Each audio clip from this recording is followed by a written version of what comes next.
So we have Nienke with us. You are the co-founder of Graduate Entrepreneur, which offers early stage capital to founders coming out of universities in Rotterdam and Delft. And unlike other VC funds, your kind of USP is that it's invested in by alumni from those universities. So a really cool model, one I haven't heard of elsewhere. So I'm excited to hear more about it. Can you first start off by talking about how you launched Graduate Entrepreneur and take us back to the early days of the fund and perhaps why you felt that you needed to do that at that point? Yeah, of course. Whoa, really loud. Yeah, of course. So maybe late 2020, myself and I think around 7 other students and alumni from the universities, of course, we really saw the need for early stage capital for young founders in the Netherlands.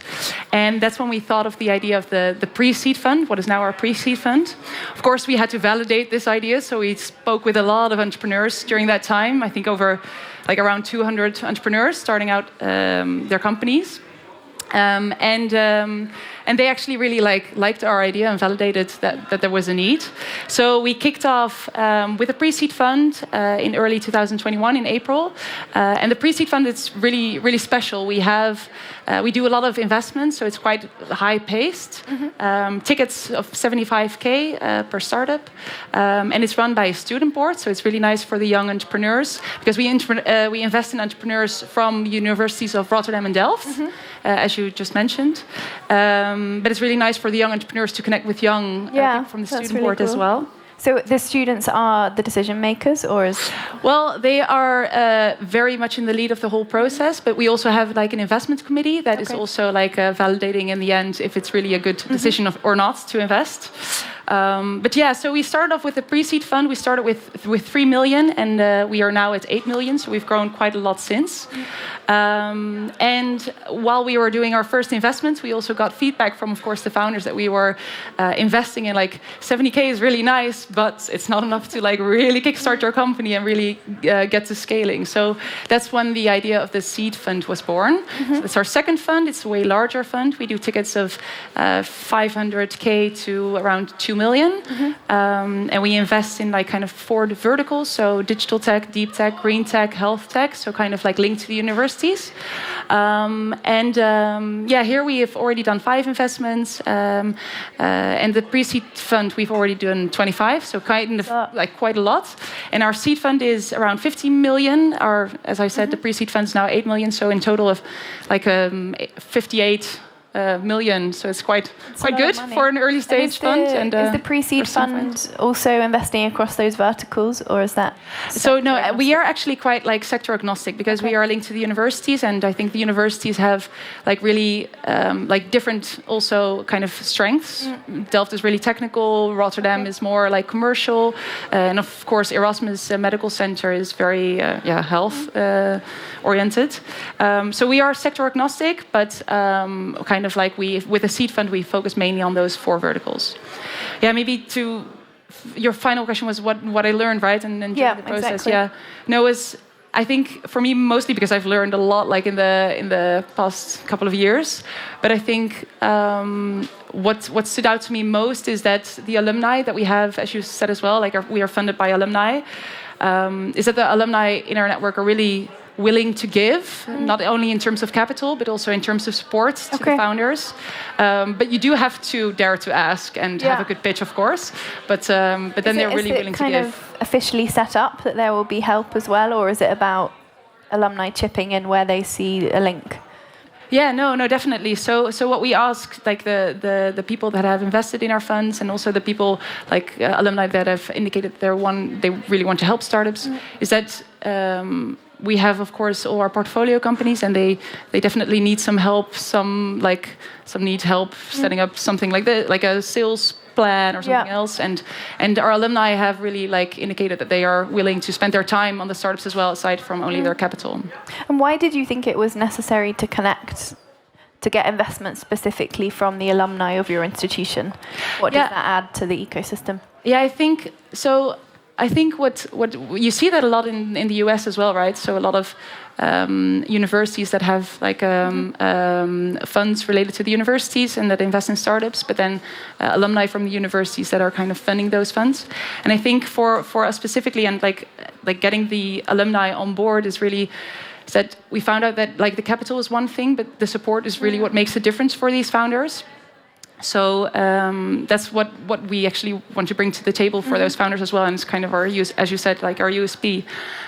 So we have now a network of over 150 alumni that have all like indicated that they're willing to spend their time on the startups as well. In the beginning, we called them all like coaches, and they were all like one big batch of coaches. But we also learned that a lot of the alumni that we have in our network are not really meant to be coaches, or they don't really like the coaching or something like that. And also not every startup is constantly looking for like full-on coaching. So we kind of maybe like redefined what we do with our network and split it up in kind of 3 services, if you will. I don't know how it's called differently, but 3 kind of support systems. So we have like our expertise, so the network that can be used for very specific, like short-term, practical, like guidance for their startup. So you can think of like a founder that is trying to set up like an employee stock option plan, and that's maybe quite a daunting task for like a young founder. But then we can match them to someone from our network that has done that before, and then they can help them specifically with that problem. I think secondly, we really want to give the founders in our network and in our portfolio access to the network that we have, but also the network of those alumni. So like that gives a very large pool of people that they can kind of get to know. A lot of people. So that's a lot like used by our portfolio companies for sales introductions, but also if they're looking, for example, for a specific new employee, they can kind of find their way around in the people that are already available. And finally, to close off, I think coaching is still very important. So coaching is our last like kind of service that we still have for these portfolio companies. So really getting guided by entrepreneurs that have already like been in your footsteps and can guide you through the process of setting up your company. No, that's really important. And you've already talked about some of the needs young founders would have, but can you sort of illustrate specifically the situation in the Netherlands? So what does pre-seed and seed look like? I mean, I guess the need is always capital, but are there any other kind of holes in the ecosystem that you are deliberately trying to fill in this country here? Yeah, definitely. I think the Netherlands is already making some great steps, especially like with also initiatives such as Tech Leap and Up Rotterdam, of course. But there are also still challenges that we need to address, I think, as an industry, the ecosystem as a whole in the Netherlands. I'll highlight maybe 2 specifically that we really try to address. I think they're also mentioned in the State of Dutch Tech report of 2023 by Tech Leap. But something that we really try to address is access to smart capital. So that's something that's still not that widely available, or especially for young founders very early on. And I won't dwell too much on the funds because I've already like talked about the funds. But what we really try to do is every startup that we invest in really give access to that support system and that support network that we have.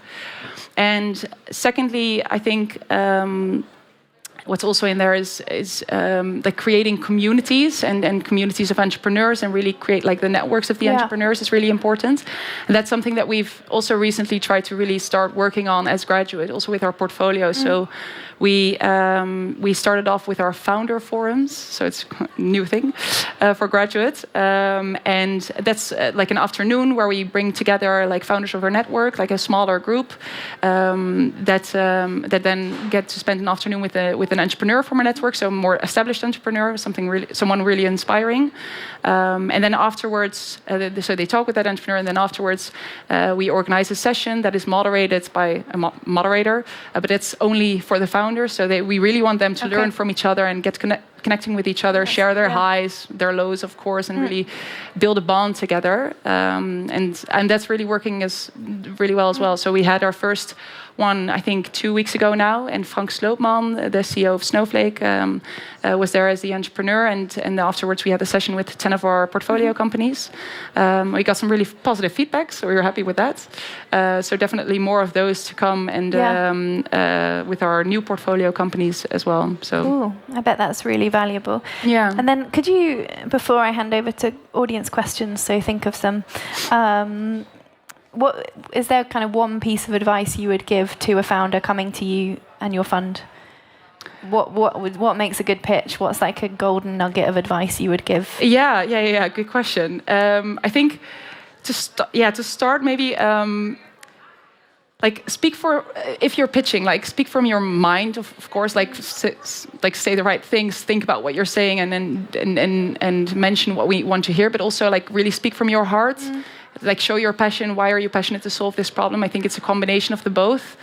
And then second, really show is like what problem are you solving with your solution. I think we still see a lot of like great technologies that are maybe not like solving a problem, so really a solution kind of in search of a problem. I think Y Combinator calls it that. And third, like show us why you are the right team to be working on this like solution and problem. So why are you the right team for this? And if you do that, then so it's kind of equally about the founding team and their enthusiasm and the product. I guess at that stage it's still exactly, and right? So. exactly, and companies pivot, and we see that as well in our portfolio, and I think what makes like a really good startup is a really great team. So that's what we're really looking for. Yeah, that makes sense. Do we have questions? I can bring the mic. People do. The pitch was so good that there are no questions. Here's the mic I can bring you. Really curious about this question. Thank you, Nienke, for the great fireside chat. I think I can fully align in your mentioning of the passion of an entrepreneur being important, but what is your passion as an investor? Yeah, good question. Well, I got in touch with like this industry and like speaking to startups through a previous experience of mine, organizing the Philips Innovation Award. And I don't have a lot of like entrepreneurs in my like direct environment. So organizing the Philips Innovation Award was really where I first got to meet a lot of these entrepreneurs.